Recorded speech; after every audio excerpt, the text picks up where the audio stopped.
কেউ না কেউ আপনাকে দেখছে, হাতিয়ে নিচ্ছে দরকারি গোপন তথ্য, নিয়ন্ত্রণে নিচ্ছে হাতে থাকা স্মার্টফোনের, এরপর লোপাট করে ফেলছে ব্যাংক অ্যাকাউন্টে থাকা সব টাকা। বিভিন্ন সিনেমায় অহরহ দেখানো এমন ঘটনায় ঘটছে বাংলাদেশেও। 27 মার্চ খেলা দেখার জন্য এনবি নামের একটি অ্যাপ ডাউনলোড করেছিলেন পিঙ্কি। মুহূর্তে ব্ল্যাক হয়ে যায় মোবাইল স্ক্রিন, নিয়ন্ত্রণে চলে যায় হ্যাকারদের হাতে। আর ঠিক সেই সময়েই শুরু হয় ব্যাংকের অ্যাপ থেকে অর্থ হাতিয়ে নেওয়ার অপারেশন। হঠাৎ আমার ফোনে একটা অ্যাড আসে যে আপনি বিশ্বের সব চ্যানেল দেখতে পারবেন আপনার হাতের মুঠোয়। তো ওই অ্যাপসটা আমি ইনস্টল করি। ইনস্টল করার পরে অটোমেটিকলি আমার ফোনটা হ্যাং হয়ে যায়। তখন আমি আবার এই হ্যাংয়ের মাঝখান দিয়ে একটু আনইনস্টল করে দিছি সাথে সাথে। আনইনস্টল করার পর আমার ফোনটা একদম ব্ল্যাঙ্ক হয়ে যায়। ব্ল্যাঙ্ক হওয়ার পর আবার একটু চালু হয়, মানে রিস্টার্টেড মতো হইতে থাকে, মানে ওটা অন অফ হইতে থাকে। তখন আমার ফোনে একটা মেসেজ আসে, আপনার অ্যাকাউন্ট থেকে 18,000 টাকা কেটে গেছে। তখন আমি এটা চেক করার জন্য আইএফআইসির যে অ্যাপসটা আছে ওইটা অটোমেটিক্যালি আমার ফোনের উপরে শো করতেছে। তো আমি বলি কি আসছে যেই তো অ্যাপসটা, আমি একটু মানে পিনটা দিয়ে চেক করে দেখি আমার ব্যালেন্সটা আছে কি না। তো চেক করে যখন দেখলাম আমার ব্যালেন্স তখনও ঠিক ছিল।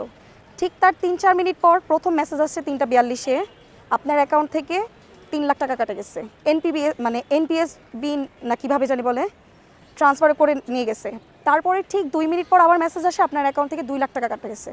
আমার প্রতিদিনের লিমিটে ছিল 5 লাখ, সে পুরো 5 লাখ টাকা কেটে নিছে। খবরের সব সিরিয়াস আপডেট তো জানলেন, এবার একটু বিনোদন হয়ে যাক। ঘুরে আসুন আমাদের চর বিজয় গ্রুপ চ্যানেল থেকে। এই ভিডিওর ডেসক্রিপশন বক্সে আমাদের চ্যানেলের লিংক আছে, এক ক্লিকে গিয়ে দেখে আসুন। একই দিনে একই কৌশল, এবার ভুক্তভোগী একটি বেসরকারি প্রতিষ্ঠানে কর্মরত সৌম্যকান্তি দাস। মাত্র 5 থেকে 7 মিনিটে খালি হয়ে যায় তার bank account. Online apps, sky banking apps, ওটাতে ঢুকে আমি জিনিসটা কনফার্ম করার জন্য ঢুকি আর কি।